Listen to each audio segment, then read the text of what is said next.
कोई कहे वो काशी में है, कोई कहे कैलाश, लेकिन जब भी जहाँ भी उन्हें पुकारा जाता है वो मिलते हैं पास।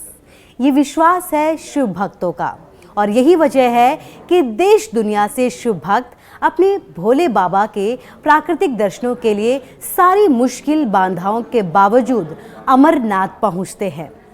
अमरनाथ यात्रा इतनी आसान यात्रा नहीं है। ये वो यात्रा है जहां बाबा के दर्शनों के लिए कई चुनौतियों का सामना करना पड़ता है, लेकिन ये सब जो चुनौतियां हैं ये तब गौण हो जाती है जब अपने भगवान के प्रति भक्त झूमते हुए, नाचते हुए, गुनगुनाते हुए यहाँ पहुँचते हैं। यात्रा में वो थकते ज़रूर हैं लेकिन हारते नहीं। और देखिए, माना जाता है जितना प्यार भक्त अपने भगवान से करते हैं उतना ही प्यार भगवान भी अपने भक्तों से करते हैं। अमरनाथ का जो शिवलिंग है वो मानव निर्मित नहीं है, ये प्राकृतिक शिवलिंग है जो हर साल मई और जून के महीने में तैयार होता है और अगस्त खत्म होते होते ये कहीं अदृश्य हो जाता है। इस जगह को लेकर मान्यता है कि यहीं पर भगवान शंकर ने माता पार्वती को अमर कथा सुनाई थी, जीवन मृत्यु का रहस्य बताया था। तभी से इस जगह का नाम अमरनाथ पड़ा। अमरनाथ को लेकर लोगों के मन में कई सवाल उठते हैं।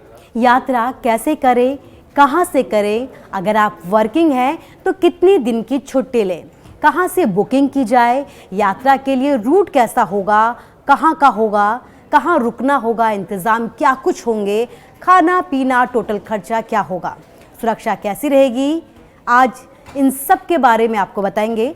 नमस्कार, मैं हूँ आपके साथ कुसुम रावत और न्यूज़ 18 के डिजिटल प्लेटफॉर्म पर आपका स्वागत है। अमरनाथ यात्रा जो 3 जुलाई से 9 अगस्त तक चलेगी, 38 दिन की ये यात्रा रक्षाबंधन के दिन खत्म हो जाएगी। अगर आप अमरनाथ जानना चाहते हैं तो ये जानकारी आपके लिए बेहद अहम है। अमरनाथ गुफा तक पहुंचने के लिए 2 रास्ते हैं। एक रास्ता पहलगाम से शुरू होता है और दूसरा बालटाल से। इनकी अपनी अपनी खासियत है और इन रास्तों की चुनौतियां भी अलग अलग हैं। पहलगाम वाला जो रूट है वो 48 किलोमीटर का है और इसमें चढ़ाई कम है और इसीलिए इसे आसान माना जाता है। हालांकि जो ये रास्ता है ये लंबा है और इससे यात्रा करने में 3 से 5 दिन लग जाते हैं, लेकिन ये वही रास्ता है जो पारंपरिक तौर पर भक्त चुनते हैं। सबसे ज़्यादा भीड़ इसी रास्ते पर रहती है। सबसे ज़्यादा श्रद्धालु इसी यात्रा से अपने बाबा के दर्शन के लिए पहुंचते हैं। दूसरा रास्ता श्रीनगर से 95 किलोमीटर दूर बालटाल से शुरू होता है।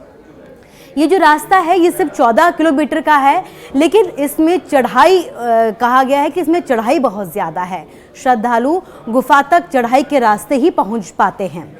यात्रा में 1 से 2 दिन लगते हैं, यानी कि पहलगाम वाला जो रास्ता है वहाँ से के मुकाबले यहाँ कम वक्त लगता है। वहाँ 3 से 5 दिन लगते हैं तो यहाँ 1 से 2 दिन लगता है। ये रास्ता छोटा ज़रूर है, लेकिन खड़ी चढ़ाई होने की वजह से जोखिम भरा भी है। ऐसे में बड़ी ही सावधानी के साथ इस रास्ते का चुनाव करना चाहिए। अब आप यात्रा करने की सोच रहे हैं तो आपको ये भी बता दें कि यहाँ बाबा के दर्शनों के लिए आपको सबसे पहले रजिस्ट्रेशन करवाना होगा, जिसमें आपका हेल्थ चेकअप भी होगा, क्योंकि ये यात्रा इतनी आसान नहीं है। रजिस्ट्रेशन की अगर बात की जाए तो ये ऑनलाइन और ऑफलाइन दोनों तरीके से होंगे। रजिस्ट्रेशन के लिए क्या प्रोसेस है वो भी समझ लेते हैं। ऑनलाइन रजिस्ट्रेशन के बारे में पहले आपको बता दें कि ये सबसे आसान तरीका है, सुविधाजनक तरीका है। घर बैठे आप ऑनलाइन रजिस्ट्रेशन करवा सकते हैं। इसे श्री अमरनाथ श्राइन बोर्ड यानी कि SASB की ऑफिशियल वेबसाइट पर जाकर आप कर सकते हैं, जिसमें आपको jksasb.nic.in से पर जाकर आप यहाँ पर ऑनलाइन रजिस्ट्रेशन कर सकते हैं, जिसमें एक दिन में 1500 रजिस्ट्रेशन ही हो सकते हैं।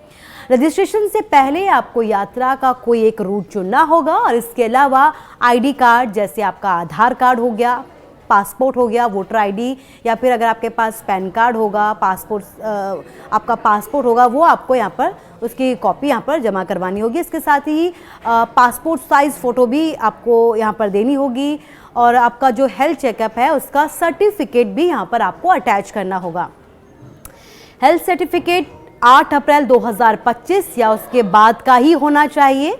रजिस्ट्रेशन के बाद जम्मू या कश्मीर में बने सेंटर से RFID का कार्ड लेना होगा, जिसके लिए बायोमेट्रिक वेरिफिकेशन होगा।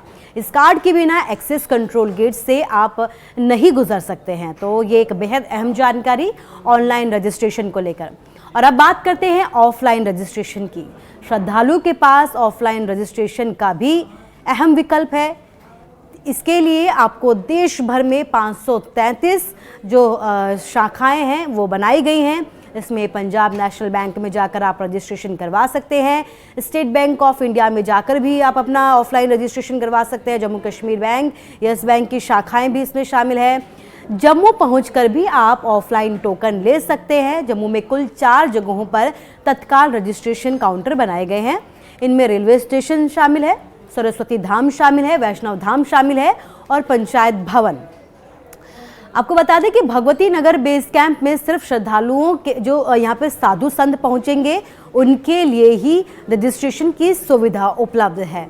ऑफलाइन रजिस्ट्रेशन के लिए जो ज़रूरी डॉक्यूमेंट्स है वो ऑनलाइन रजिस्ट्रेशन के लिए भी वही डॉक्यूमेंट्स लगेंगे, जैसे कि आपका आधार कार्ड, आपका जो वोटर आईडी कार्ड है, आपका पैन कार्ड है, आपका पासपोर्ट है, आपकी पासपोर्ट साइज़ फ़ोटो है, ये उनके लिए भी ज़रूरी होंगी।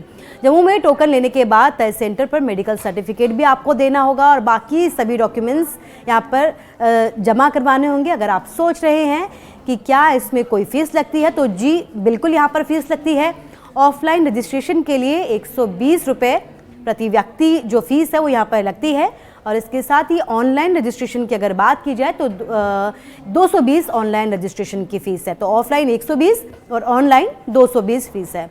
रजिस्ट्रेशन के बाद जम्मू आने वाले श्रद्धालु भगवती नगर बेस कैंप से जत्थे के साथ निकलते हैं। अकेले निकलने की यहाँ पर अनुमति बिल्कुल भी नहीं है। सुरक्षा के लिहाज से यहाँ पर आपको पूरे जत्थे के साथ निकलना होगा।